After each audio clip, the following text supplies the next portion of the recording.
지난주 두 가지 예루살렘 초대교회 공동체를 살펴보면서 교회 모습 두 가지 살펴봤습니다. 주목했습니다. 첫 번째가 하나님을 찬미하는 것이었습니다. 두 번째가 무엇이었죠? 칭송을 받았다. 사람들에게 칭송을 받았다.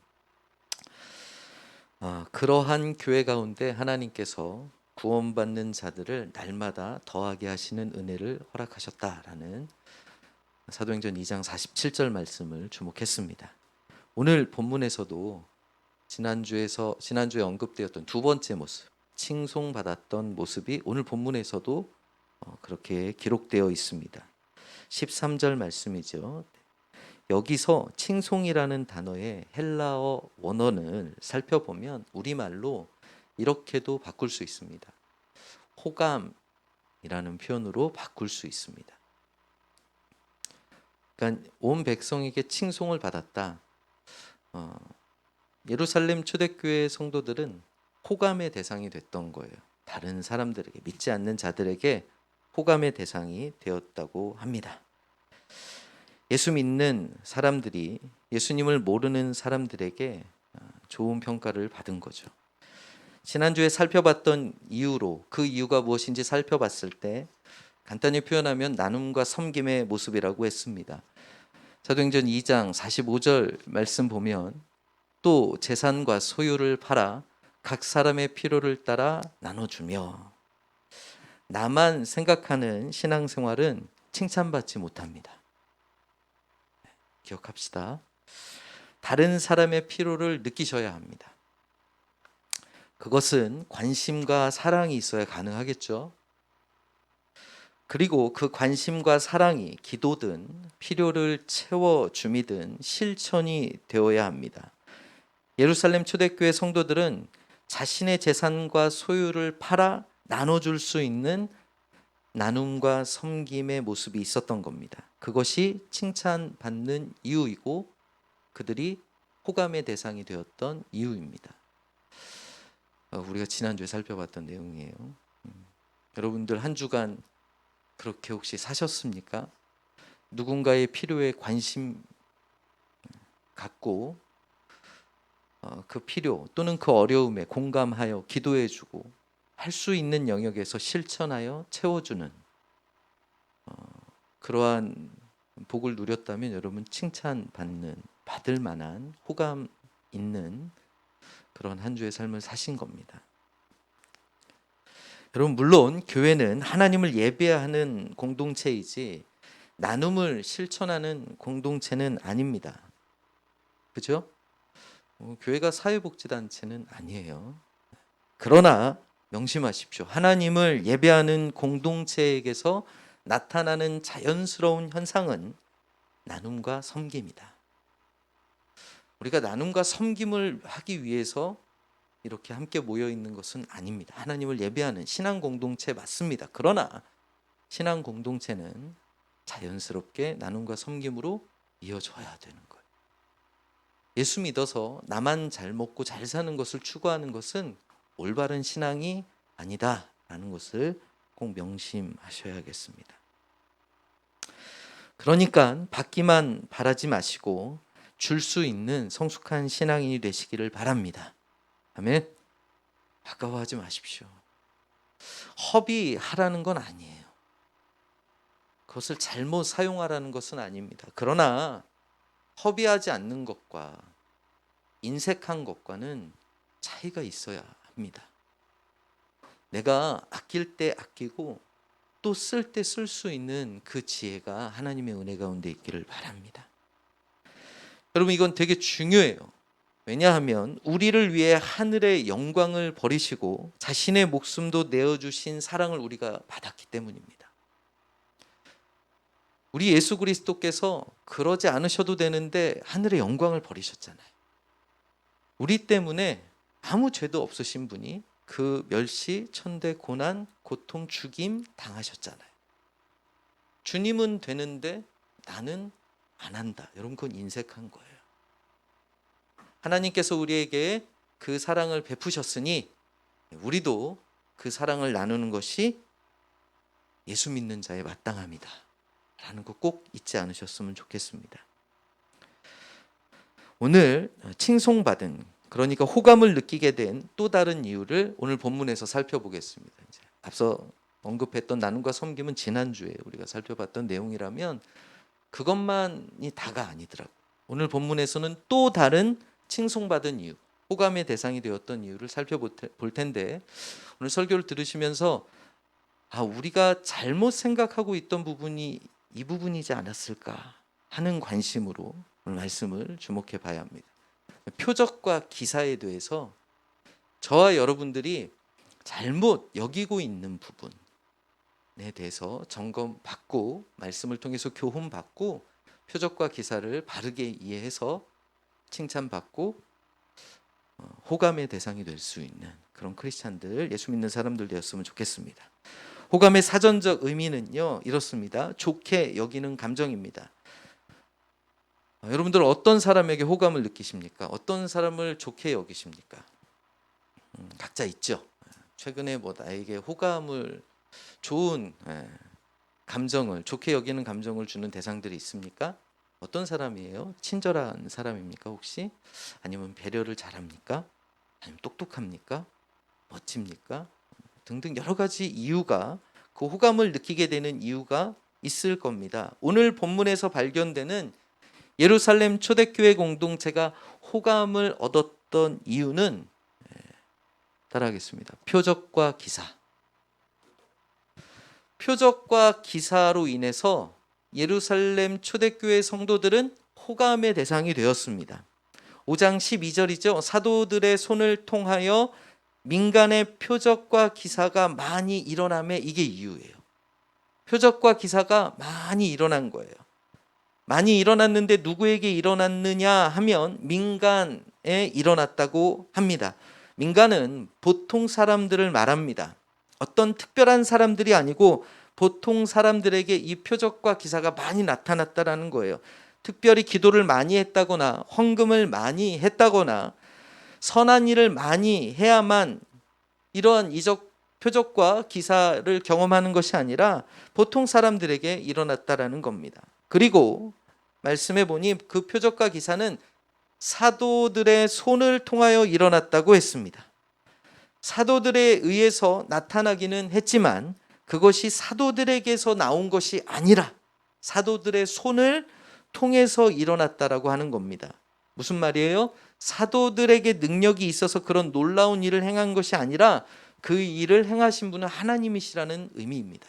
통해서라는 거. 그 사도들을 사용하신 거예요, 하나님께서. 우리 이 부분도 참 중요해요. 가끔 지금도 제가 뒤에 설교에서도 언급하겠지만 표적과 기사, 많은 놀라운 일들을 일으키는 주의 종이라고 표현하죠. 그런 사람들을 하나님처럼 떠받드는 것은 여러분 어리석은 거예요. 사람을 하나님처럼 여기는 것만큼 어리석은 우상 숭배가 어디 있겠습니까? 그렇죠? 더욱이 내 필요와 내 어떤 어려움을 해결해 주는 수단으로 사람들을 삼는 것은 사실은 이 시대의 우상 숭배라고 할 수 있겠습니다. 사도들을 통해서 하나님이 하신 겁니다. 15절 16절에는 그 표적과 기사가 어떤 것이었는지 그 내용을 설명해 주고 있습니다. 15절 심지어 병든 사람을 메고 거리에 나가 침대와 요 위에 누이고 베드로가 지날 때에 혹 그의 그림자라도 누구에게 덮일까 바라고 예루살렘 부근에 수많은 사람들도 모여 병든 사람과 더러운 귀신에게 괴로움 받는 사람을 데리고 와서 다 나음을 얻으니라. 자, 표적과 기사의 내용이 지금 15절 16절에 기록되어 있어요. 병든 사람인데 침대나 요 위에 누워있는 사람이라고 했습니다. 무슨 표현일까요? 중증 환자라는 거예요. 혼자 걸을 수 없을 만한 중증 환자라는 거예요. 그런 병자들과 더러운 귀신에게 괴로움을 받는 사람을 데리고 와서 나음을 받았다고 합니다. 더러운 귀신은 사람을 아프게 해서 괴롭히는 귀신입니다. 그래서 더러운 귀신이라고 표현하는 거예요. 사람을 괴롭히는 그런 더러운 귀신도 쫓아내서 나음을 받게 했다는 겁니다. 병고침, 그다음에 귀신 내어 쫓음. 병고침을 신유라고 표현하죠. 귀신 내어 쫓음을 두 자로 표현하면 축귀라고 표현할 수 있겠습니다. 베드로 사도가 지나갈 때 그 그림자라도 덮이기를 바랬다라는 말씀도 기록되어 있어요. 스치기만 해도 병이 나을 것이라고 생각했다는 겁니다. 거의 이 정도면 광신도 같아요. 그런데 끝에 보니까 놀랍게도 모든 사람이 다 나음을 얻었다고 합니다. 중병이 들린 사람이나 더러운 귀신에 들려서 고통당하는 사람이나 누구든지 다 고침을 받았다. 이게 지금 초대교회 공동체 가운데 일어난 표적과 기사예요. 놀라웠겠죠. 우리가 이런 말씀을 대하면 하나님은 예나 지금이나 동일하시고 동일한 능력으로 우리를 돌보시니 지금도 그런 일이 나타나야 된다라고 생각을 하는 분들이 있을 겁니다. 왜 지금은 그 시대처럼 이런 기적적인 일이 일어나지 않는 걸까라는 생각이죠. 그래서 지금도 어떤 사람들은 그때처럼 신유의 은사가 있다고 주장하면서 그 은사를 받기 위해, 그 은사를 사용하기 위해 열심히 기도하는 분들이 있습니다. 신문에 광고를 내서 은사 집회를 하기도 하고 기도원을 차리고 신유 은사가 있다고 광고하는 사람들도 분명 있습니다. 많습니다. 그런 사람들의 눈에 저 같은 목사는 목사도 아닙니다. 왜냐하면 기도해서 병든 사람 하나 제대로 고쳐본 적이 없는 사람이 무슨 목사냐, 이렇게 얘기해요. 실제로 그렇게까지 주장하는 사람들이 있어요. 만약에 오늘 본문에 나오는 것처럼 모든 사람들이 다 나음을 받고 무슨 병이든지, 그것에 귀신이 들린 병이든지 죽을 병이든지 다 낫게 한다면 그 사람들이 진짜고 저 같은 목사는 가짜일 겁니다. 그런데 요즘 그런 일이 있는지 자세히 살펴보십시오. 기적적으로 치료해 준다고 기도원이나 집회에 가보면 믿음이 있어야 된다, 기도를 많이 해야 된다, 미리 감성금을 해야 된다, 이런저런 조건 많이 답니다. 그리고 이 병은 안 되고 저 병은 안 되고 이 사람은 안 되고 저 사람은 안 되고 따지기도 많이 따집니다. 혹시라도 고쳐지지 않거나 기도받는 과정에서 죽게 되면 고침받지 못한 사람, 고침받지 못하고 죽게 된 사람 탓으로 돌리는 경우가 다반사입니다. 믿음이 없다든지 불순종해서 그렇게 됐다고 혐의를 덮어 씌웁니다. 어쩌다 수백 수천 명 중에 소 뒷다리로 쥐 잡듯이 한두 사람 고쳐놓고는 대단한 일을 한 것처럼 자랑을 합니다. 잘 되면 내 탓, 안 되면 네 탓. 저는 냉정하게 신유 은사가 있다라고 주장하는 것 자체가 미련하다라고 여깁니다. 그것이 속임수입니다. 그러나 초대교회 당시처럼 그런 표적과 기사로 특별한 신유 은사는 분명 없습니다. 이건 분명합니다. 그저 표적과 기사가 뜻하는 바가 무엇인지 모르고 병고침, 신유와 귀신 내어 쫓음, 축기라는 현상에만 집중하는 어리석은 그러한 모습들만 지금 우리가 살고 있는 시대 가운데 나타나고 있는 거예요. 이 말씀 지금도 이루어져야지 하면서 그 흉내내는 거예요. 근데 이렇게 안 된다고요. 왠지 아세요, 여러분? 이 표적과 기사를 병고침, 이제 이 맥락 안에서 오늘 말씀을 잘 주목하셔야 돼요. 표적과 기사를 결론과 같은 겁니다. 신유와 축기로 이해해서 그런 현상이 나타나야 된다라고 그것을 집중하는 것이 잘못된 거예요. 우리는 지금 예루살렘 초대교회가 칭송을 받은 이유, 즉 호감의 대상이 된 이유로 표적과 기사가 나타난다는 것을 주목하고 있습니다. 그 내용은 중증 환자나 더러운 귀신 들려 괴로움을 당하는 사람들이 다 나음을 입은 것입니다. 그렇다면 이제 우리 교회도 병 고치는 신유 집회나 귀신을 내어 쫓는 축기 사역을 시작해야 할까요? 물론 교회는 병든 자를 위해 기도해야 됩니다. 야고보서 5장 14절에서 16절 말씀에 너희 중에 병든 자가 있느냐? 그는 교회의 장로들을 청할 것이요 그들은 주의 이름으로 기름을 바르며 그를 위하여 기도할지니라. 믿음의 기도는 병든 자를 구원하리니 주께서 그를 일으키시리라. 혹시 죄를 범하였을지라도 사하심을 받으리라. 그러므로 너희 죄를 서로 고백하며 병이 낫기를 위하여 서로 기도하라. 의인의 간구는 역사하는 힘이 큼이니라. 성도가 아프다면 우리 모두 병 낫기를 위해서 서로 기도해 줘야 합니다. 병원의 진료 과정과 섭취하는 약의 효력을 위해서 그것이 잘 적용되어 하나님 낫게 하여 주시옵소서. 우린 기도해야 합니다. 병으로 낙심하고 두려움과 불안함에 사로잡히지 않도록 그 영혼을 위로하고 격려하며 간절히 기도해야 할 것입니다. 이건 교회 공동체가 해야 되는 당연한 일이에요. 마땅한 일이에요. 저에게도 여러분을 위한 기도에 적지 않은 내용이 사실 이러한 내용입니다. 우리 성도들 중에도 병들어 괴로워하는 성도들이 분명 있습니다. 단순히 육체적인 질병뿐만 아니라 우리가 살고 있는 이 시대에는 정신적, 심리적인 건강도 많이 약해져 있는 것이 사실입니다. 제가 청년 때하고 여러분이 청년인 이 시대만 해도 엄청 차이가 있는 것 같아요. 정신적, 심리적으로 되게 불안해하고 공포, 뭐 등등, 그 외로움 등등, 우울증, 여러분 이것이 아주 보편적인 어떤 증상들, 상황들이 되어져 가고 있어요. 또한 여러 가지 중독으로 인해서 건강한 삶을 살지 못하는 경우들도 많습니다. 뭐 여러분 중독이 얼마나 많아요. 마약, 도박, 또 뭐 있어요. 음란물, 그다음에 우리 아이들 같은 경우 스마트폰, 게임 중독, 이런 거 등등, 이런 모든 것들이 우리로 하여금 건강한 삶을 살지 못하게 하는 시대 가운데 우리가 있습니다. 사실 우리는 성경이 말하는 육체적, 신앙적 건강을 많이 잃어버리고 살고 있습니다. 그래서 우리는 서로를 위해서 기도해야 합니다.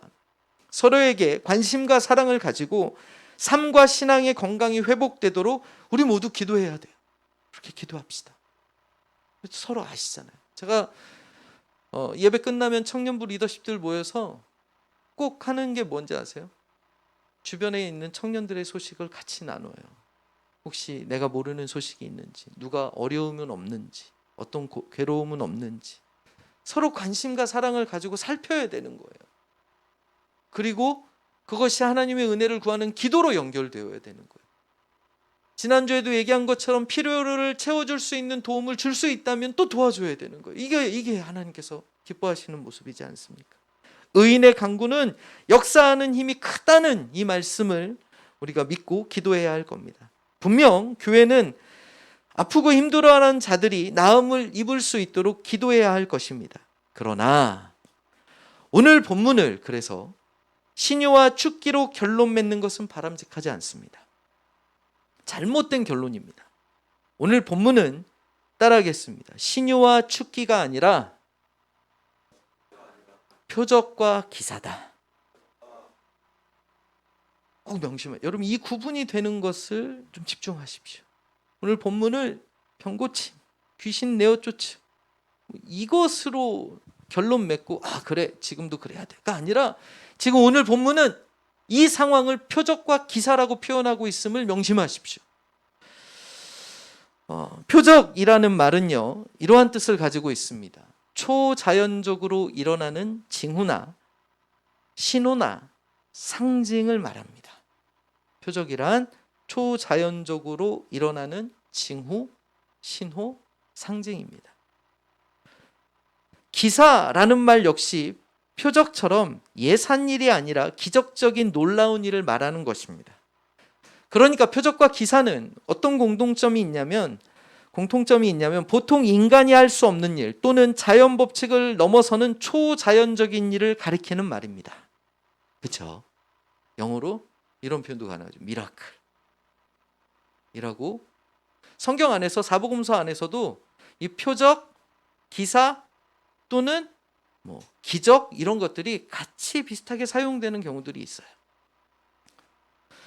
표적과 기사를 나타내는 현상이 놀랍다는 의미로만 이해하면 신유와 축기로 결론 맺어도 좋습니다. 이렇게 놀라운 일을 일어나는 게 표적과 기사지. 그러면 신유와 축기 그거 놀랍잖아요. 대단한 거잖아요. 그렇게 결론 맺어도 맞아요. 그러나 표적과 기사는 놀라운 현상이 결론이 아니라 그 놀라운 현상을 나타내는 이유, 의도를 주목해야 한다라는 뜻을 담고 있어요. 너무 중요하다 보니까 성급 막 급해졌. 이거예요, 이거. 자, 표적과 기사는 놀라운 현상이 일어나는 것이 결론이 아니에요. 표적과 기사는 그 현상을 나타내신 이유와 의도가 있음을 주목해야 되는 거예요. 표적이 영어로 사인입니다. 사인은 영어 사전에 살펴보니 부호, 기호, 신호, 몸짓, 손짓 뭐 이런 뜻으로 되어 있어요. 우리가 익숙한 사인이 뭐가 있을까요? 여러분, 이거 뭐예요? 요즘 이거 뭐라 그래? 하트잖아, 하트. 안 보이세요? 뭐 이렇게 해줘. 이게 사인이에요. 운전자를 위한 교통 표지판의 기호 사인이에요. 음악 기호 포르테 이렇게 F 비슷하게 생기고 이거 뭐예요? 이 사인이 뭘 의도해요? 뭘 말해주려고 해요? 아무도 몰라요.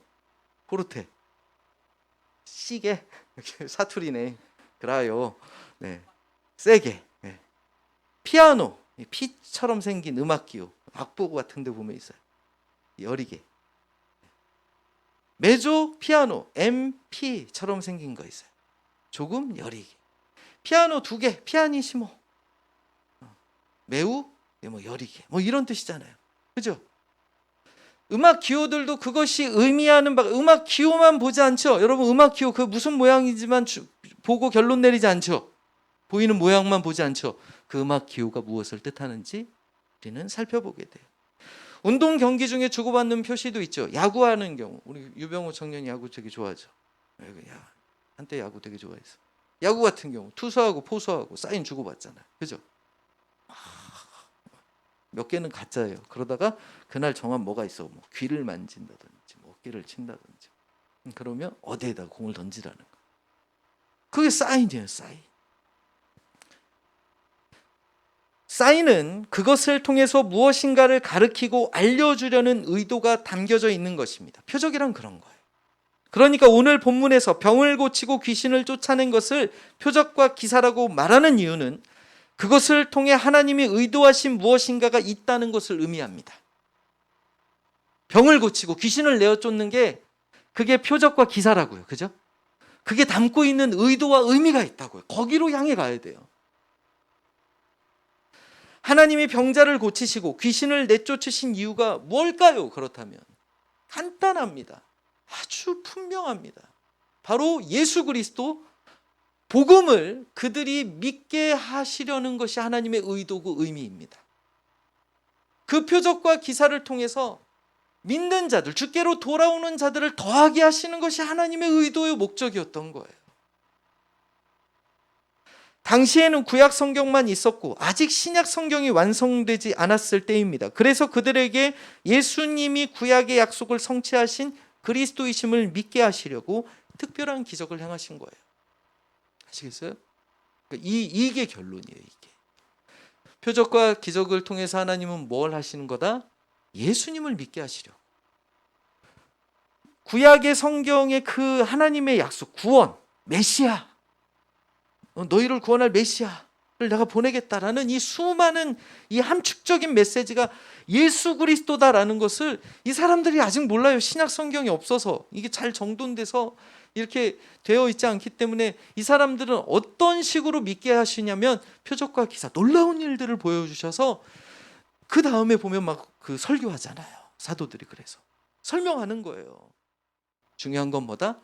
믿음이에요. 복음을 받아들일 수 있도록 하나님께서 그렇게 하신 겁니다. 그렇다면 이제 우리는 결론을 향하게 됩니다. 자, 이거 아직 보여주지 마세요. 퀴즈예요. 우리에게 보이신 표적과 기사는 뭘까요? 우리에게 보이신 표적과 기사. 자, 표적과 기사는 믿음을 불러일으키기 위한 놀라운 현상이었다고 했어요. 초대교회 공동체 같은 경우는. 우리에게 보이신 표적과 기사는 뭘까요? 성경. 자, 여러분 현상으로만 보면 이게 무슨 표적과 기사, 뭐가 놀라워? 표적과 기사가 의도하는 것은 우리로 하여금 예수 그리스도, 하나님께서 보내신 그 예수 그리스도를 믿게 하시려는 의도인데 지금 이 시대를 살고 있는 우리에게 하나님의 표적과 기사는 그래서 뭐겠습니까? 이거예요. 성경.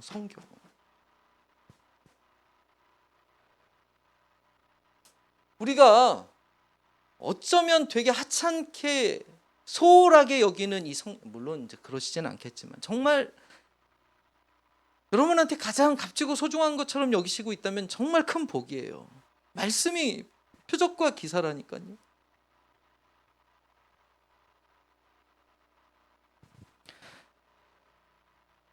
오늘날 우리는 성경 말씀만 읽으면 예수님을 믿을 수 있도록 잘 기록되어 있는 이 소중한 보물을 가지고 있습니다. 우리가 가진 성경이 표적과 기사입니다.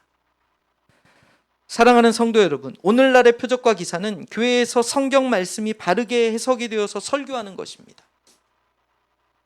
지금 저나 여러분이 하나님 말씀을 듣고 깨닫고 있다면 이게 지금 표적과 기사라고요. 여러분이 주일에 예배 드릴 때마다 아멘 그렇습니다 주님, 또는 그렇지 못한 하나님 말씀의 기준 삼아서 우리가 십계명을 낭독하지만 교독하지만 그 말씀의 기준에서 벗어나는 우리의 모습을 깨닫고 주님 죄송합니다, 이게 표적과 기사라고요.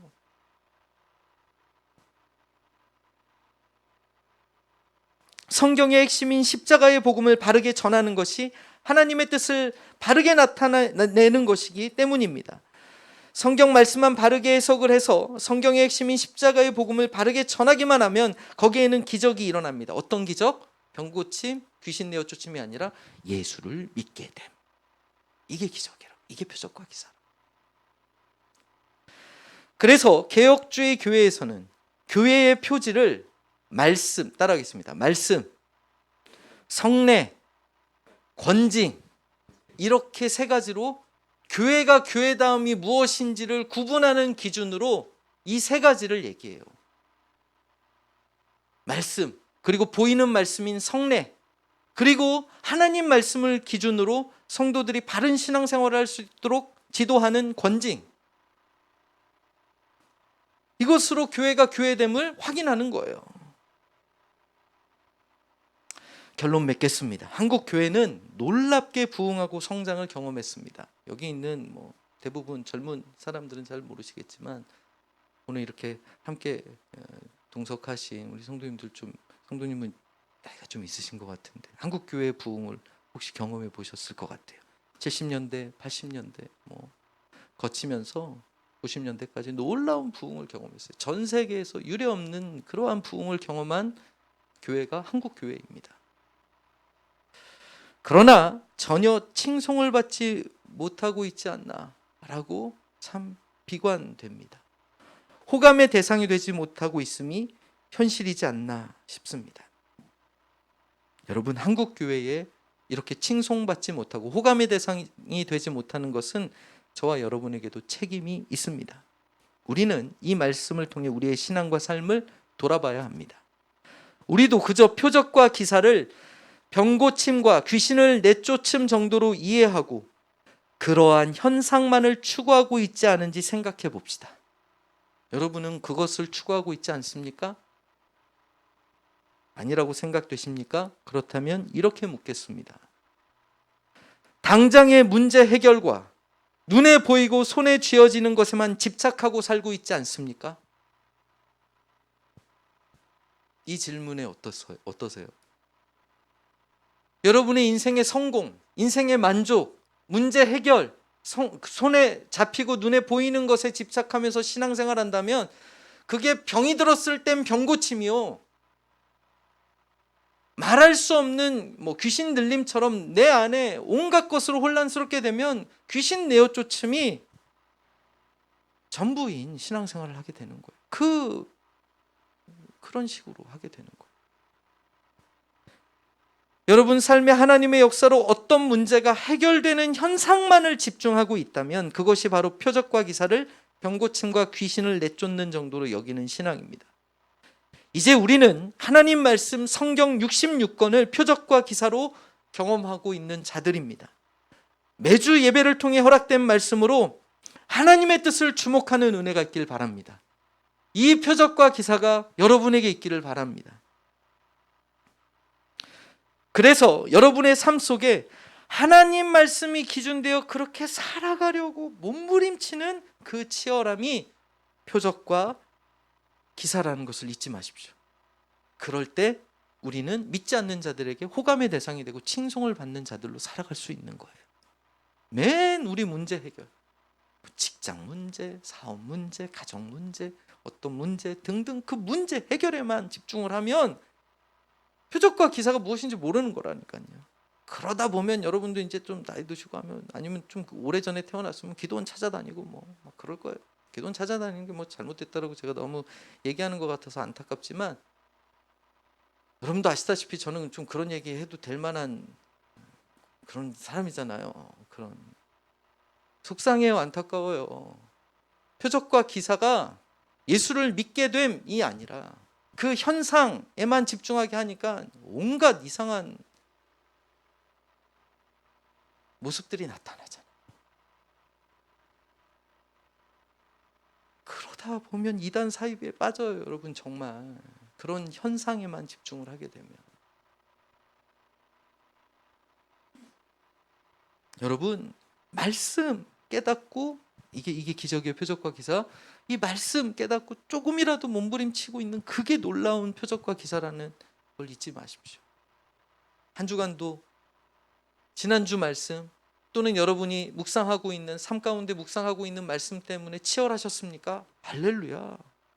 그게 여러분 칭송받을 만한 호감 있는 크리스찬다운 모습이에요. 잘 안 됐어요? 낙심하지 마요.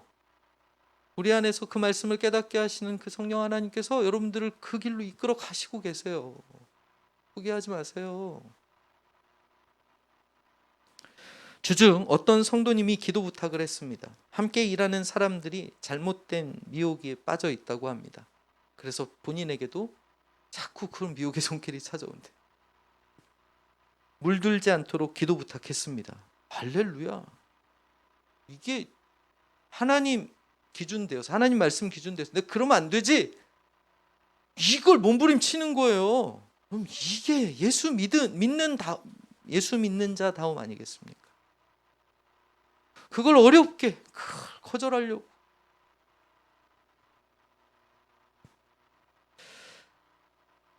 그런 것입니다. 그런 몸부림이 하나님의 표적과 기사의 의도를 주목하는 성숙한 신앙입니다. 여러분, 시선이라는 찬양을 우리가 이제 함께 고백하기를 원합니다. 이 찬양의 가사와 같이 내게로부터 눈을 들어 주를 보기 시작하시기 바랍니다. 세상은 그렇다 쳐도 교회마저도 보이는 것을 추구하며 이 세상이 전부인 것처럼 살아간다면 우리가 어찌 하나님의 역사를 기대할 수 있겠습니까? 하나님의 말씀이라는 놀라운 표적과 기사를 통해 예수 믿는 자로 살아가기를 결단하시기 바랍니다. 하나님 말씀을 기준 삼아서 살아가려는 호감을 줄 수 있는 세움교회 성도들이 되시길 바랍니다. 그럴 때 내 삶은 주의 역사가 되고 하나님은 그러한 우리를 통하여 일하기 시작하실 겁니다.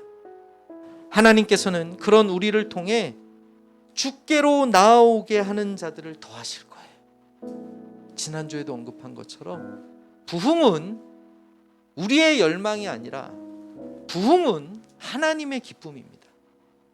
하나님이 그렇게 하고 싶어 하셔요. 그러니까 제발 세움교회 성도들 칭송받는 호감 있는 성도들로 살아가시길 바랍니다.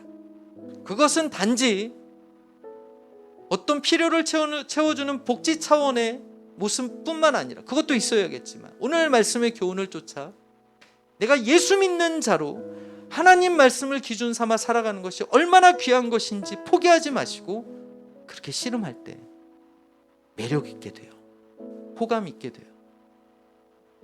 네가 예수를 믿는 사람이야? 비웃음거리가 아니라, 그렇지, 예수 믿는 사람은 이렇지. 제가 지난주에도 소개한 어떤 이름 모를 성도 있잖아요. 연락이 안 와서 참 불안한데 조명, 우리 교회 조명해 주시겠다고 하십니다. 깜짝 놀랐어요. 그 전문성도, 그 실력도, 그런 그 모든 부분에 있어서 그 섬기는 모습도 매력 있다. 여러분의 일터에서 말과 행동과 표정과 살아가는 삶의 기준이 말씀이 되어서 호감을 줄 수 있는, 그래서 하나님께 영광 돌릴 수 있는 우리 모두가 되셨으면 좋겠습니다. 이 시간 하나님의 은혜를 쫓아 이 찬양 고백하실 때 말씀으로 도전하신 하나님이 우리의 고백을 이끌어 주시길 간절히 소원하며 함께 찬양하겠습니다.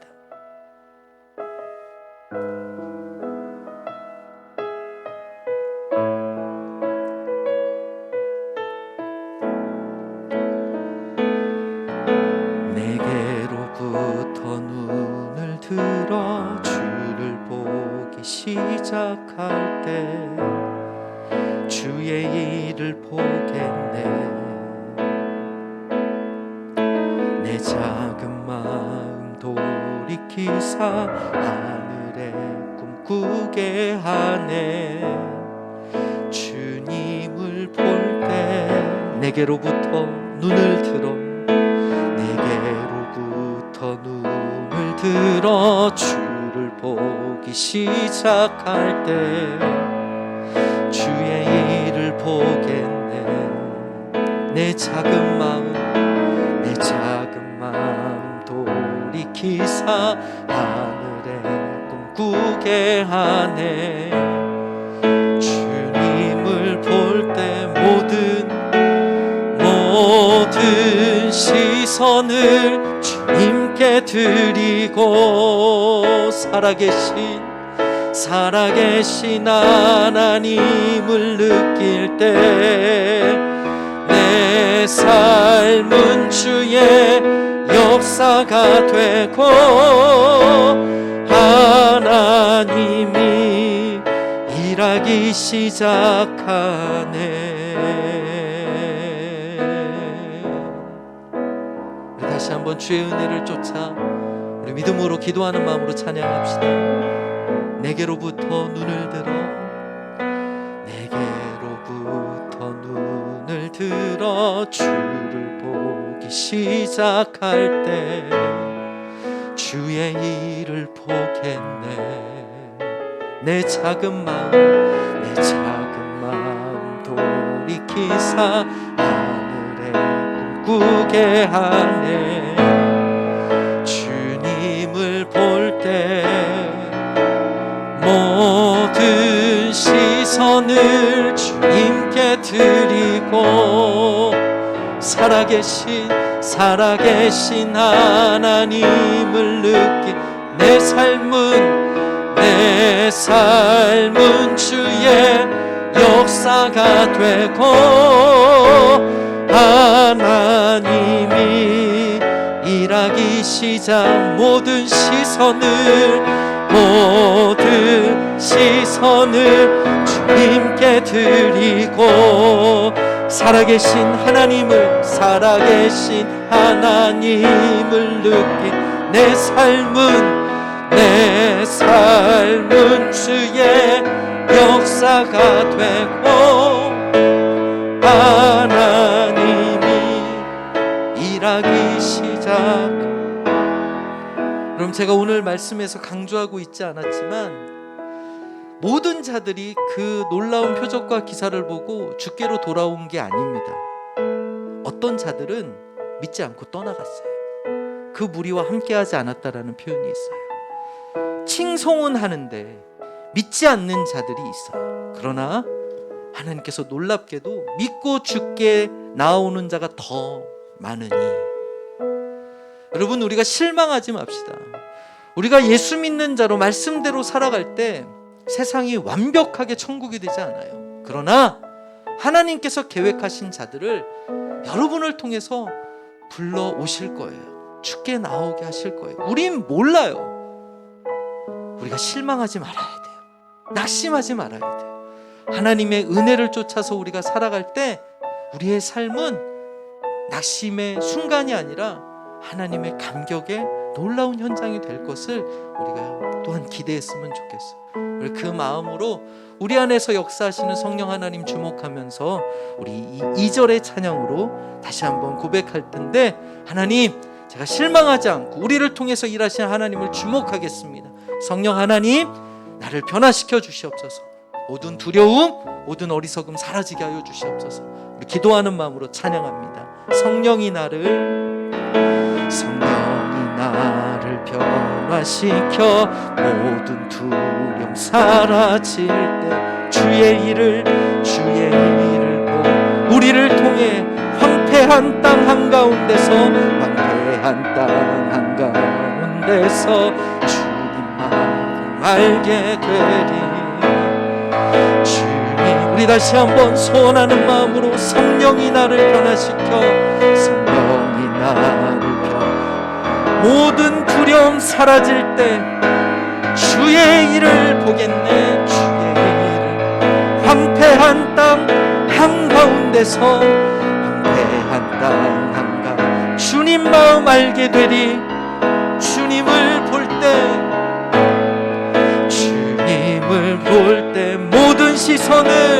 모든 시선을 주님께 드리고 전능하신 하나님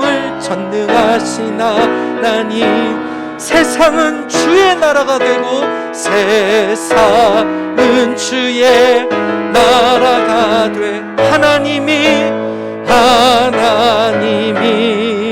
일하기 시작 모든 시선을 주님께 드리 전능하신 하나님 세상은 주의 나라가 되고 세상은 주의 나라가 되고 하나님이 일하기 시작하네. 하나님, 이 고백이 우리의 기도입니다. 내게로부터 주님을 바라볼 수 있는 믿음을 허락하여 주시옵소서. 현상과 문제에 머물러 있지 않고 그 문제를 내신 하나님의 의도와 하나님께서 뜻하시는 바가 무엇인지를 주목하며 그 기준으로 말씀을 소중히 여기는 호감 있는 성도, 칭송받을 수 있는 그러한 하나님의 자녀들로 우리가 살아가게 하여 주시옵소서. 그래서 하나님, 우리의 말과 우리의 행동과 우리의 생각이 성령 하나님의 은혜로 변화되게 하시고 우리의 거친 입술을 부끄럽게 하시고 우리의 어리석은 행동을 주님 바로잡아 주시며 우리의 헛된 생각들을 하나님의 뜻으로 고정시켜 주시옵소서. 주님의 다스리는 나라가 우리의 삶이 되게 하시고 우리의 삶을 통해 하나님, 이 세상과 특별히 한국교회와 어려움을 당하고 있는 이 시대 가운데 빛과 소금이 되게 하여 주시옵소서. 예수 그리스도의 이름으로 간절히 축복하며 기도드리옵나이다.